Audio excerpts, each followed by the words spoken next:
रायगडमध्ये तस्करींनी घरात नक्कल तुम्हाला आता खांद्यावर रुमाल टाकून हात जोडून त्यामुळे भरत शेठ गोगावलेंचा रुमाल खांद्यावर नसतो. भरत शेठ गोगावलेंचा नॅपकिन हा गेली वर्षानुवर्ष टाकेत असतो.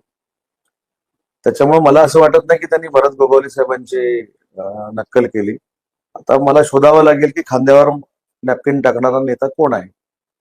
रायगडचं पालकमंत्री आपल्याला असं असताना अजितदादांना आणून तिने शक्तिवंत करून कुठेतरी शिवसेनेला शिवसेनेचा प्रयत्न किंवा शिवसेना त्या ठिकाणी कसं भरत शेठ गोगावले हे सर्वसामान्य लोकांचं एक फार मोठं नेतृत्व आहे. भरत शेठ गोगावलेंच्या समोर अनंत अडचणी त्यांच्या 25 वर्षाच्या राजकीय कारकिर्दीमध्ये आल्या, तरी देखील ते जिंकलेले आहेत. आणि आज त्यांचा एक सहकारी म्हणून त्यांच्याबद्दल मला नितांत अभिमान आहे. एक सर्वसामान्य कुटुंबातला माणूस, कसलीही राजकीय पार्श्वभूमी नसलेला माणूस, वंदनीय बाळासाहेबांच्या नेतृत्वामुळं राज्याचा कॅबिनेट मंत्री होतो.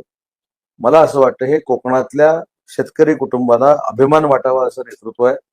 त्याच्या पलीकडे मला दुसरं काही सांगायचं नाही. आणि अजून किती निवडणुका जरी झाल्या तरी भरत शेठ गोगावलेच तिथून निवडून येणार ही काळ्या दगडावरची भगवी रेघ आहे. पालकमंत्री पदाचा काय तुमच्या तो तिढा सोडवण्याची जबाबदारी माननीय देवेंद्रजी फडणवीस, माननीय एकनाथजी शिंदे आणि अजितदादांची आहे. ते लवकरात लवकर सोडवतील. कालच्या नकलेवरून शिवसेना आणि राष्ट्रवादीमध्ये परत एकदा काय वादाची नाही, कसली वादाची? बघा, प्रत्येकानं लावून घेण्यासारखं आहे.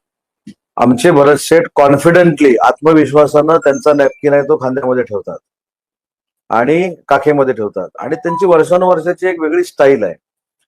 रांगणा आमचा रायगडचा नेता भरत शेठ गोगावले आहे आणि भरत शेठ गोगावलेंची नक्कल त्यांनी केली असं मी मानत नाही. कारण भरत शेठ गोगावले असा कधी नॅपकिन टाकतच नाही. भरत शेठ गोगावले कसा नॅपकिन ठेवतो तुम्हाला सगळ्यांना माहिती आहे. आणि तो आत्मविश्वासाचा नॅपकिन आहे असं मला वाटतं.